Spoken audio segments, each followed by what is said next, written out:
लगा हुआ था।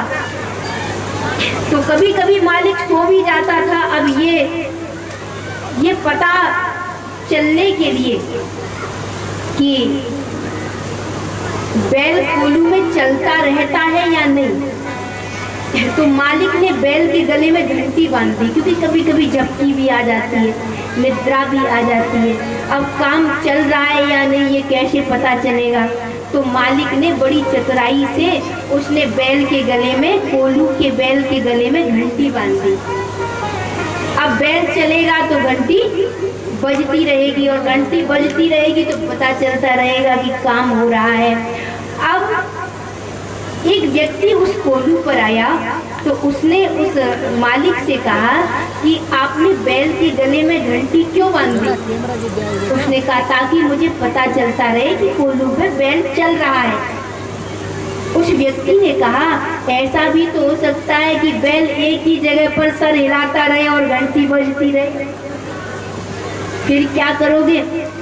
तो वो उसके मालिक ने एक बहुत अच्छी बात कही जो आज के समाज पर लागू होती है। उस मालिक ने कहा कि भैया मेरा बैल पढ़ा लिखा नहीं है, अगर पढ़ा लिखा होता तो ये चतुराई जरूर करता, लेकिन मेरा बैल पढ़ा लिखा नहीं है। तो आज पढ़े लिखे लोग शिक्षा का उपयोग इसी चतुराई में तो कर रहे हैं कि श्रम और सेवा भी न देनी पड़े और माला माल भी हो जाए।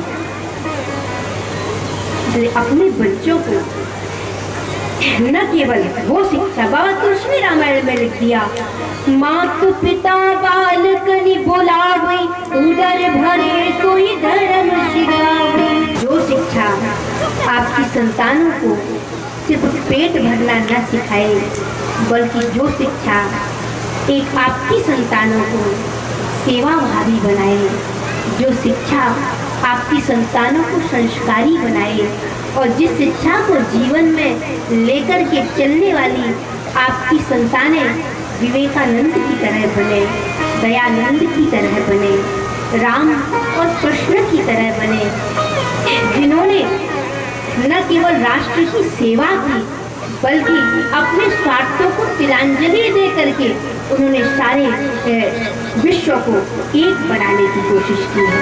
वसुदेव कुटुंबकम का भाव आज जहाँ परिवार छोटे छोटे टुकड़ों में विभक्त हो रहा है, वहाँ हम कैसे बात करते थे वसुदेव कुटुंबकम की। आप विचार करिए, सारी वसुधा को वहाँ कुटुंब कैसे माना जा सकता है जहाँ हम एक परिवार को अपना कुटुंब नहीं मान पा रहे।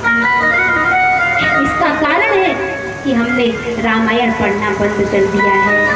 इसका कारण है हमने रामायण को जीना बंद कर दिया, हमने भागवत को पढ़ना बंद कर दिया, अपने संतानों को अपने सद्ग्रंथों के तले हमने बैठाना बंद कर दिया।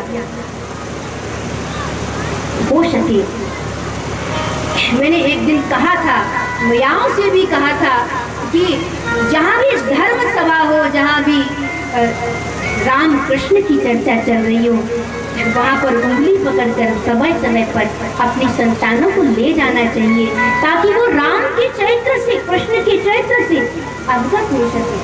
अगर उन्हें पता नहीं होगा राम का चरित्र, कृष्ण का चरित्र, तो ये समाज के लिए बड़ी विडंबना होगी। एक छोटी सी घटना मुझे याद आती है, मैंने पढ़ा था कहीं कि एक स्कूल में एक अध्यापक स्कूल में बच्चों को पढ़ा रहा था। इतने में इंस्पेक्टर आ गया जांच करने के लिए। तो उस इंस्पेक्टर ने जांच करने के लिए आया कि बच्चे पढ़ते बढ़ते हैं या नहीं। तो गांव में चल रही थी रामलीला, तो रामलीला देखने के लिए सब जाते होंगे, ये सोचकर उस इंस्पेक्टर ने एक बच्चे को खड़ा किया और कहा, बेटा ये बताओ कि शिवजी का धनुष किसने तोड़ा?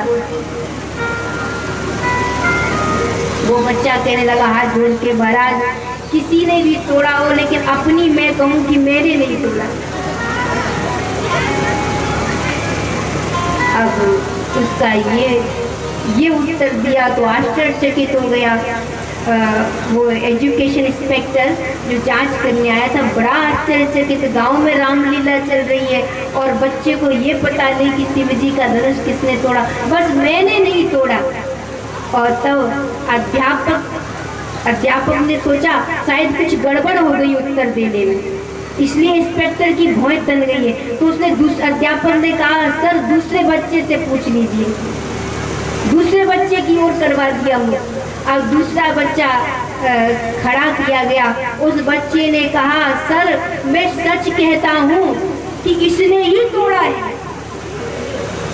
ये जो मेरी टांग में प्लास्टर चढ़ा हुआ है ना, ये टांग भी मेरी इसी ने तोड़ी।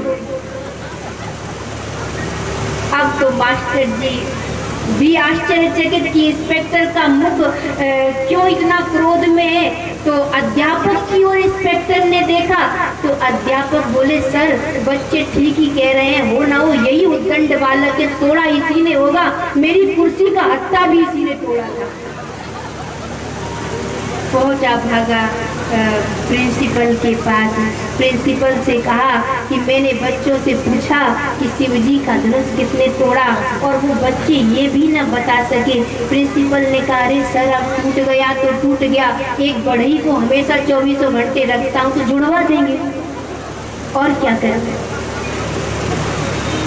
ये हमारी शिक्षा हो गई।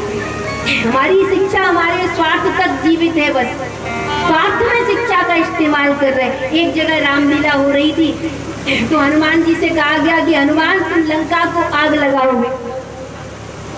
और हनुमान जी जाके अयोध्या को आग लगाए और अयोध्या को आग लगाए। लोगों ने कहा हनुमान ये तुमने क्या कर दिया, तुमने तो लंका को आग न लगा करके अयोध्या को आग लगा दी। हनुमान जी ने कहा जब तक मुझे पेमेंट पूरा नहीं मिलेगा तब तक आग अयोध्या में ही लगती रहेगी। तो वही बात आ जाती है पुनः। तो अगर हम कहें कि सच्चे अर्थों में शिक्षा को संस्कारों से जोड़कर देखिए, अपने ग्रंथों को अपने बच्चों के जीवन से जोड़कर देखिए, तो हम रामायण को चरितार्थ कर पाएंगे।